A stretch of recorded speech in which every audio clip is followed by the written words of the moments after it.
Hola, ¿qué tal? Muy buenas noches. Hoy es lunes saludable y gracias a Dios estamos a punto de terminar. Si a estas horas se encuentra en su casa, qué bueno. Es hora de reconocer la bondad de Dios a lo largo del día. Soy Francisco Torres y este es su programa Salud Positiva. Hoy en la consulta médica hablaremos acerca del colon irritable. También nuestros expertos nos darán los mejores consejos alimenticios, las noticias y la información más importante en el apéndice del día. Y en su sección de fe, prepárese a orar por sus hijos. Hay veces pedimos cosas que no son necesarias. Hoy conoceremos qué es lo que el Señor quiere que usted pide para sus hijos cuando ora. ¿Qué le parece si comenzamos? ¿Estamos listos para iniciar lo que mejor sabemos hacer? Una nueva forma en comunicar salud. Así es que pasemos de inmediato a la consulta médica de hoy.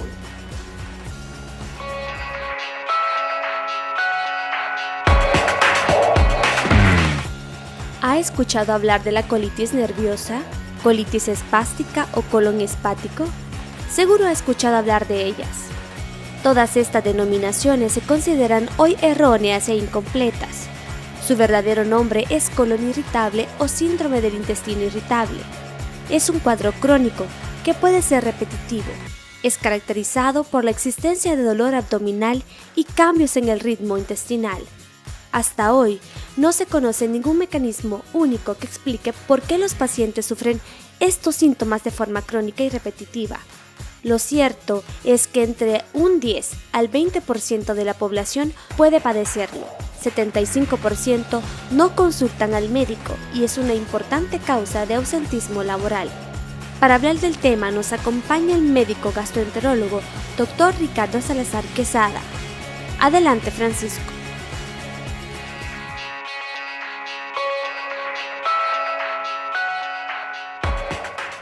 Gracias, Verónica. Hoy vamos a hablar del colon irritable. Doy paso y le doy la bienvenida a nuestro invitado, el doctor Salazar Quesada. Doctor, bienvenido. Un gusto estar aquí. Muchísimas gracias a usted por habernos aceptado esta invitación. Oye. No, a la orden. Doctor, hablar del colon irritable, escuchamos tanto. Escuchamos hablar del síndrome del intestino irritable. Corríjame si me equivoco. Hablamos de colon irritable. Y muchas veces, y no hace mucho, escuchábamos hablar de colitis.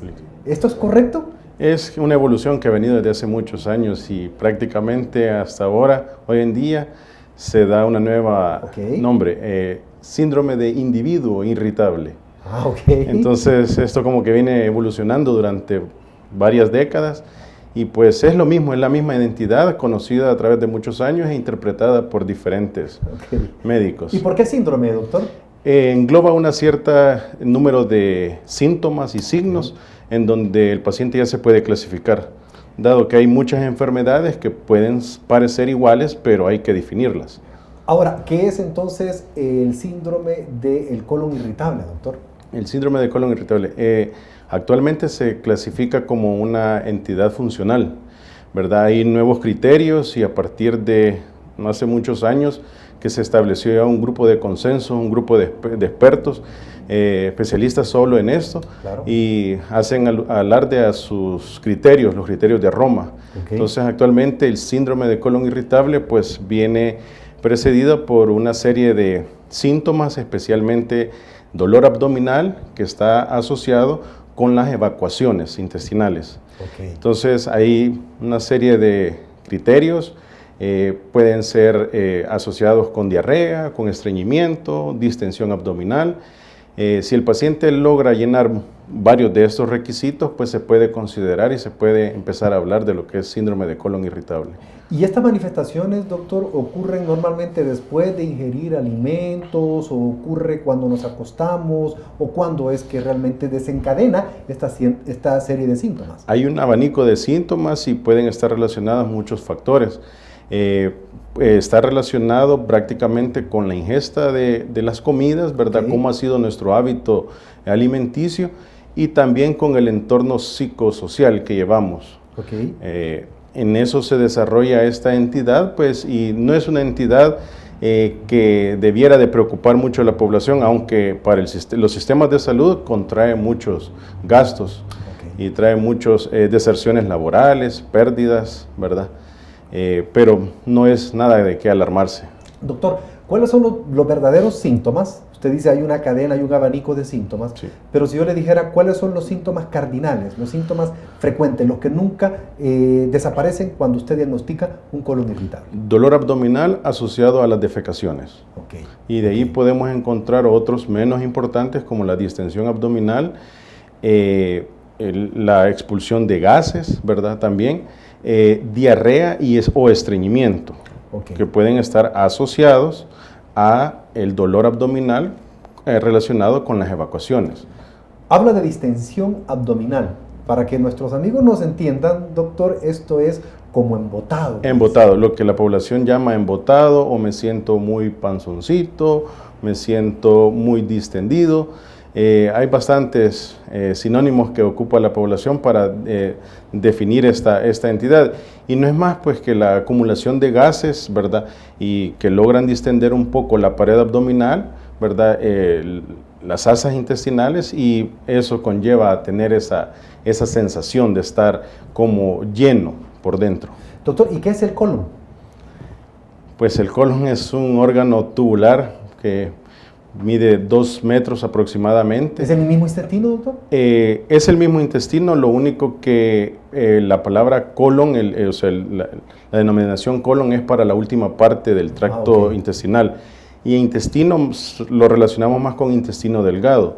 Okay. Ambas nombres o palabras sinónimos pueden diferenciar muchas cosas, tienen muchas diferencias, ¿verdad? El colon pues prácticamente es donde las bacterias como están en relación con ya lo que son las últimas parte de la digestión de los alimentos, y en el intestino pues ocupamos o tenemos en la jerga médica más a utilizarlo o a entenderlo como la parte donde se absorben más los nutrientes y están más en relación a lo que va a ser nuestra constitución. No hemos hablado, doctor, de las principales causas. Hemos dicho tal vez probablemente los alimentos, pero yo no sé, muchos de nuestros amigos asociamos normalmente el colon, doctor, como problemas nerviosos. Decimos, es que tuve una cólera o es que estoy nervioso, y eso como que hace que el dolor sea más grande. ¿Eso es cierto o hay más causas? Sí, en realidad esa es la causa más detonante, porque los problemas y más que todo el estado de ánimo del paciente es lo que pues llega a desencadenar la serie de síntomas en un intestino o en un colon también. Correcto. ¿Cómo se llama? Que puede estar ocasionándonos o llevándonos a presentar estas diversidad de síntomas. Entonces, pareciera que como también todo nuestro sistema digestivo tiene su propio cerebro, ¿verdad? Lo que es ¿cómo se llama? Una parte del sistema nervioso está relacionado en poder conllevar a tener muchos síntomas de acuerdo al estado de ánimo, a cómo nos sentimos, a cómo experimentamos las diversas emociones en el diario de vivir. Entonces, como que esa parte del sistema nervioso que está en nuestro sistema digestivo tiene su respuesta y tiene su desencadenante, y es donde ocasiona. Claro, es decir, es como que estuviera conectado nuestro estómago, doctor, con el cerebro. Con el cerebro, sí, una parte del cerebro. Claro, por supuesto. Sí. ¿En quién más? ¿En hombres o en mujeres, doctor? Mujeres, en mujeres, sí. La prevalencia epidemiológicamente en diversas partes del mundo es 2 veces mujer que hombre.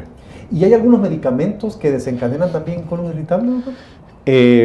Sí, pueden haber algunos medicamentos que pueden, a la larga, si se utilizan crónicamente, pues tener alguna afectación. Pero básicamente, pues el detonante es el tipo de ambiente psicosocial que llevamos, ese es el gatillo, ¿verdad? Que pueda hacer detonar estos síntomas. Y esa parte de los medicamentos o algún tratamiento en específico, pues tener otras implicancias en nuestro colon o nuestro intestino, pero debería de llenar los criterios, ¿verdad?, para poder establecer un síndrome de colon irritable. Alimentos, sí, por supuesto. Alimentos, claro, sí. De hecho, esa es la primera causa de esto, ¿verdad? El tipo de alimentación que en diversas latitudes del mundo, pues tenemos aquí en nuestro medio, las pupusas, creo yo, y el mucho curtido, el ¿verdad? curtido. Entonces, En otras partes pueden ser las carnes, Correcto. ¿verdad? En otras partes pueden ser las pastas. Los vinos. Los vinos, pues las bebidas, Embriagantes. ¿verdad? Embriagantes alcohólicas y en general el gatillo, como lo vuelvo a mencionar, es el ambiente psicosocial que se maneja el individuo. Exactamente. Doctor, quiero que se quede con nosotros. Tengo que hacer un pequeño corte comercial y cuando regresemos tal vez platicamos más acerca de los tratamientos, acerca de cómo usted lo diagnostica. ¿Le parece? Claro. Bueno, vamos a un pequeño corte comercial. Permítanos un momento.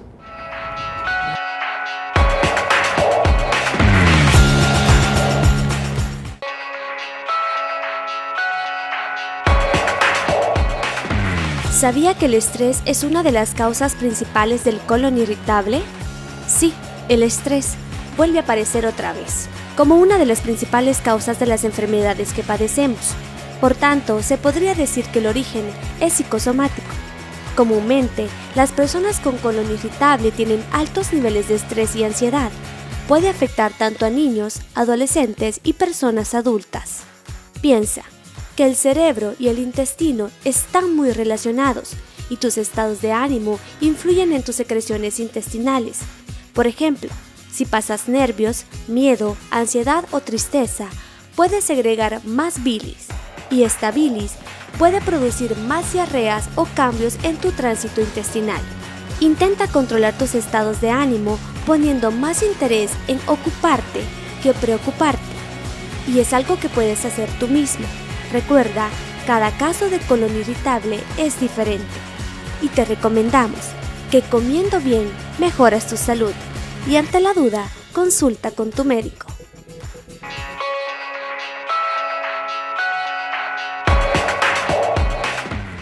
Gracias por continuar en su programa Salud Positiva. Recuerde, por favor, que puede usar todas nuestras redes sociales. Están a su disposición. Sus comentarios y sus sugerencias para nosotros son de mucha importancia. Recuerde, también puede encontrar este programa y todos los demás en YouTube. Hoy estamos hablando acerca del colon irritable con nuestro gastroenterólogo, el doctor Salazar. Doctor, ¿cómo se diagnostica ustedes cuando un paciente llega con este tipo? Me imagino que llega más por dolor. Así es. ¿Es la principal Es causa sí, de la más consulta? frecuente. Es la más frecuente. Ahora, ¿cómo diagnostican ustedes entonces? Lo más importante es establecer una buena historia clínica. Ok. En eso se basa el 100% del diagnóstico de colon irritable para excluir otras patologías que pueden parecerse y que son de más pues de riesgo. Básicamente tomarle una buena historia al paciente de cuándo empezaron los síntomas, cómo se desencadenan, qué los detona y si se exacerba con algunos tipos de, en este caso, alimentos o algunas actividades, ¿verdad?, que el paciente realice.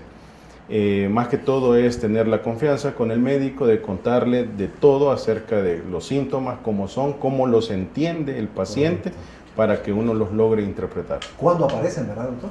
Cuando aparecen, si esto ha empezado desde hace años o ha sido de un súbito inicio, ¿verdad? Sí. Ahí uno también puede ir excluyendo los síntomas de alarma que tiene esta enfermedad. Y pues los síntomas de alarma son básicamente importantísimos para poder excluir otras patologías muy importantes también y que son más de riesgo, ¿verdad? ¿Cuáles son esos síntomas de alarma, doctor? Los síntomas de alarma, hay una lista de síntomas de alarma. Los más que uno debiera de establecer son si hay dificultad al tragar, si hay vómitos recurrentes, si estos síntomas despiertan al paciente por la noche, si hay una presencia de fiebre desde el inicio que empezó esta enfermedad, si hay pérdida de peso, si hay una historia familiar de enfermedades, de otras enfermedades gastrointestinales de mayor riesgo, dentro del paciente, y pues en realidad estos son ellos. Estos son los. Ahora, doctor, una pregunta bien importante. Usted necesita, una endoscopía para poder diagnosticar que yo tengo una simple colitis, ¿o no es cierto? Bueno, creo que mis colegas dirían que sí, claro, pero en realidad no. Son totalmente polos opuestos y la endoscopía es una herramienta diagnóstica que nos permite investigar otro tipo de patologías. Aquí básicamente en el síndrome de colon irritable pues es la historia médica, la anamnesis médica que el médico practica con su paciente, y pues también dependiendo de estos síntomas de alarma que hemos hablado, podemos llevar a implementar algún tipo de pruebas diagnósticas. En este caso, y como es una patología que involucra colon e intestino, podríamos hablar mejor entonces de una videocolonoscopía. Videocolonoscopía inferior, que nos podría entonces revelar o hacer un diagnóstico diferencial, ¿verdad? Pero no es una situación que esté como recomendada o indicada. Básicamente es la anamnesis de nuestro paciente y tratarlo clínicamente, ¿verdad? Entender la situación y desde un inicio establecer si hay síntomas de alarma o no en la Claro, eso va a hacer la diferencia si usted como médico necesita otra prueba, y en ella la endoscopía o la videoendoscopía. La colonoscopía. La colonoscopía también, que es importante para descartar cualquier otro problema. Y hago énfasis en colonoscopía, no en endoscopía superior. Ok, perfecto. Ahora, doctor, ¿cómo podemos diferenciar una gastritis de una colitis? Son totalmente dos patologías un poco opuestas, ¿verdad? La gastritis muchas veces no tiene síntomas, ¿verdad?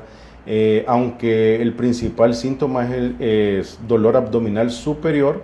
En cambio, una patología como el síndrome de colon irritable conlleva a ubicarnos en la parte baja del abdomen y tener la sintomatología en esa zona, ¿verdad? Aparte del dolor abdominal bajo, ¿verdad? Y algunos otros síntomas o signos como diarrea, estreñimiento, constipación, ¿verdad? Y ¿cómo se llama? Algunos otros síntomas que el paciente propiamente los asocie a esta. Ahora, el dolor de una colitis, ¿dónde está entonces? ¿Dónde se sienta? En la parte baja, en lo que comúnmente conocemos, bueno, en las mujeres, en el bajo vientre, podría decirse, o del ombligo, hacer una línea a nivel del ombligo para abajo, más que todo ahí en esa zona, o a los lados también, ¿verdad? En lo que es pues la anatomía del colon.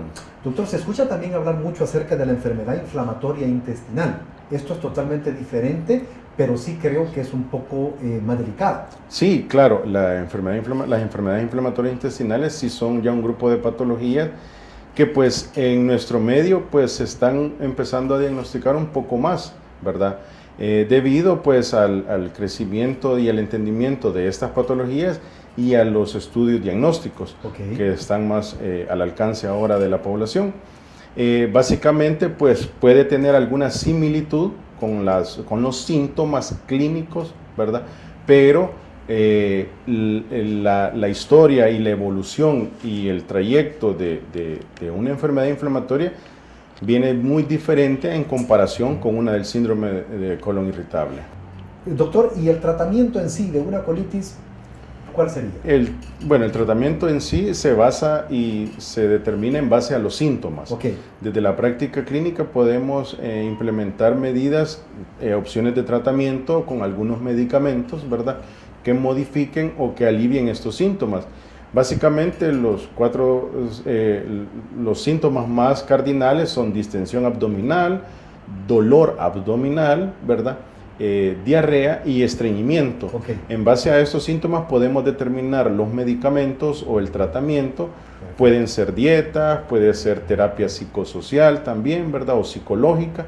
Y algunos medicamentos que ayuden pues a regular la normalidad de la función intestinal. Obviamente que es tratable, doctor, y obviamente dicen que esta enfermedad tiene episodios, así como entras y sale, y luego regresa, pero una persona bien cuidada está muy bien. Claro, sí, esta enfermedad se puede curar, se puede tratar a lo largo del tiempo y se puede manejar. El paciente fácilmente puede empezar a reconocer desde muy temprano en su evolución, en su historia natural, cómo se puede ir tratando poco a poco y qué hacer y qué no hacer, o detectar cuáles son los desencadenantes o los gatillantes que inician los síntomas. Y pues con la ayuda del médico, del gastroenterólogo, ver qué medicamentos son los más oportunos para poder poner en práctica pues el cese de los síntomas. Dicen que la colitis, doctor, no mata, no es cáncer, pero sí hace la vida muy molesta. Sí, eso es lo que más comúnmente vemos en la práctica clínica, que es una enfermedad muy discapacitante, hay bastante ausentismo laboral por ello, ¿verdad? Y dificulta las actividades. Básicamente, en algunas ocasiones pone a descansar o en reposo al individuo, que eso es lo que a veces básicamente es lo que necesita. Y eso también va en concordancia con el ambiente psicosocial. Puede haber una época o un episodio de una tensión muy fuerte en sus alrededores y eso estar ocasionando el disconfort intestinal. ¿Cómo lo evitamos, doctor?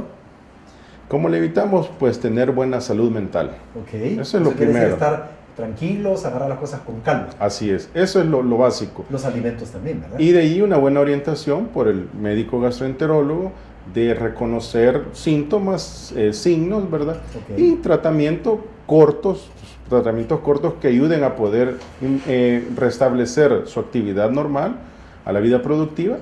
Y la dieta, cuidarse de la dieta, de lo que comemos. Ahora, doctor, llegamos a la parte final de la consulta médica de hoy y quisiéramos que por favor nos extendiera a toda su audiencia cuál sería su receta. Salud mental. Okay. Esa sería mi buena recomendación, tener salud mental en todo lo que hacemos y pues hacer prevalecer siempre la razón antes de esa preocupación. Sí. Listo, doctor Salazar, muchas gracias. No, a la orden.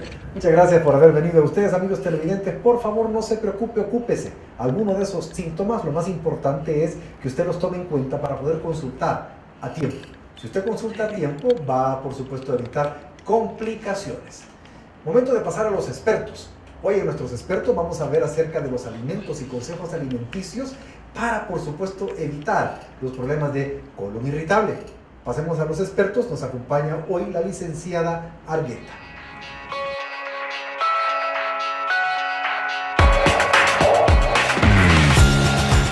Gracias por continuar en su programa Salud Positiva. Esta noche estamos en su sección ¿Qué dicen los expertos? Hoy nos acompaña la licenciada Guadalupe Argueta, experto en nutrición del Centro de Nutrición NW. Licenciada, gracias por venir, buenas noches. Gracias, buenas noches, encantada de acompañarles. Y es que efectivamente son temas de nutrición, no cabe duda que hablar de alimentación y de salud es nuestro fuerte, así que entremos en materia. Gracias, es que somos lo que comemos. Exactamente. Y muchas veces el colon, precisamente, que es el tema de hoy, licenciada, el colon irritable. ¿Qué tanto influyen los alimentos en el colon irritable? Bueno, hay que tomar en cuenta que es la última parte del intestino y es que muchos alimentos al fermentarse producen gas y es justamente en esta parte, al final del intestino, donde suele acumularse la producción de metano en forma de, que es el gas. ¿Y qué suele ocurrir cuando tenemos esta detección? Consumimos ciertos alimentos y empezamos con una inflamación, dolor, es una distensión abdominal molesta. Y característicamente esa producción de gases incómoda para el paciente. Así que ahí es donde vienen. ¿Qué alimentos, licenciada, se me ocurre? ¿Qué alimentos son los que realmente me provocan, me estimulan a que tenga colon irritable? Bueno, comencemos por todos aquellos vegetales que característicamente producen gases. ¿Por qué? Porque su metabolismo se lleva a cabo en el intestino. Okay. ¿Quiénes son? El brócoli, el coliflor, el repollo, la lechuga, en especial la lechuga de bola, que mucha gente la va a ver en el supermercado como una bolita, no aquellas, al menos no hacen la misma producción de palma, que es una hoja más larga, pero sí la lechuga de bola, que se llama iceberg, también el rábano, ¿verdad? La cebolla puede llegar a ocasionar algún tipo de malestar, pero en general estos son como los vegetales que más característicamente usamos en la población salvadoreña y que son productores de gas y dan esa inflamación en el colon. ¿Otro tipo de alimentos, lácteos, carnes? Sí. Grasas en exceso también nos van a provocar una inflamación, ¿verdad? Así que siempre se aconseja que si detecta tras el consumo de leche entera, tras el consumo de quesos altos en grasa, como los quesos duros famosos que son muy salvadoreños, también es aconsejable retirarlos porque pueden llevar a incrementar la inflamación. No es porque produzcan tantos gases, sino que porque inflaman de más. También algunos cereales ricos en fibra. Hay que mencionar que las personas que no consumen fibra y eventualmente incrementan el consumo de golpe pueden empezar a producir más gases y tener inflamación. Entonces, si no comía nada integral y de repente se fue pan integral, alto consumo de leguminosas como el frijol, la lenteja, el garbanzo, y todo lo busca integral, ese cambio brusco de consumo de fibra puede llegar a detonar gases, inflamar el colon y definitivamente habría que empezar a bajar el consumo de estos alimentos para desinflamar y reducir esa producción de gas. Ahora, licenciada, hay alimentos que me ocurre que me ayudan o que son aquellos que son más indicados para cuando tenga colon irritable. ¿Cuáles son esos alimentos que debo de consumir? Exactamente. Bueno, todo lo contrario a lo que acabamos de mencionar, todos aquellos que no produzcan gases, y aquí hay una lista amplia porque muchas personas se me acercan los pacientes y me dicen, no sé qué comer, todo me provoca dolor en el colon. Entonces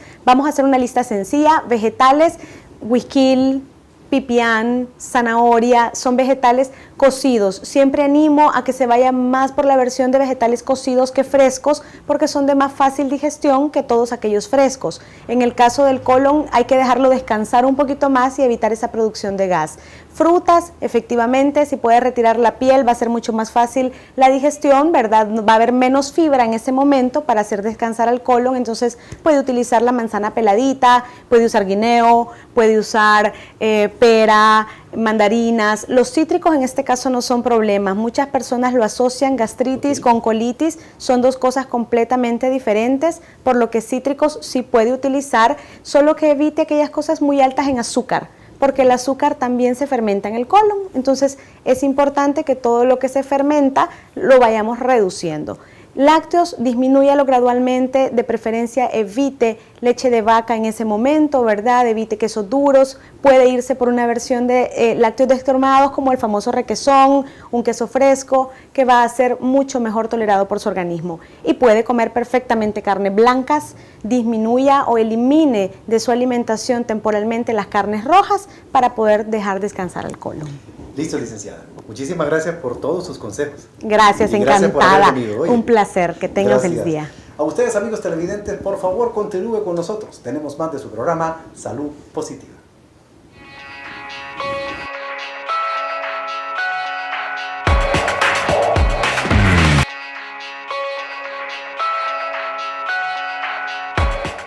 Es la hora de conocer las noticias y las informaciones más importantes en el apéndice del día.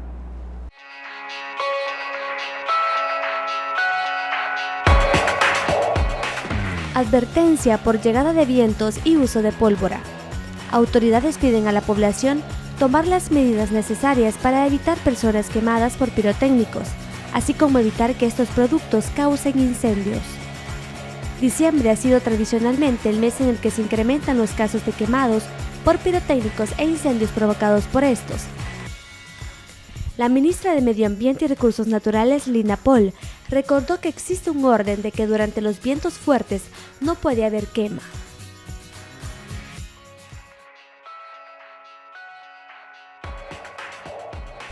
Segundo llamado a la acción por la lactancia materna en El Salvador. El ministro de Trabajo y Calma firmaron el libro de compromisos a favor de la lactancia materna. Urge compromiso de las instituciones. Hay avances positivos, pero Calma busca que las instituciones del país participen activamente. El cumplimiento a las políticas a favor de la lactancia materna y prácticas de la alimentación de lactantes, niñas y niños permitió que en el segundo informe de tendencias mundiales de lactancia materna, El Salvador se ubicara en el segundo lugar a nivel latinoamericano, obteniendo un puntaje de 105 sobre 150.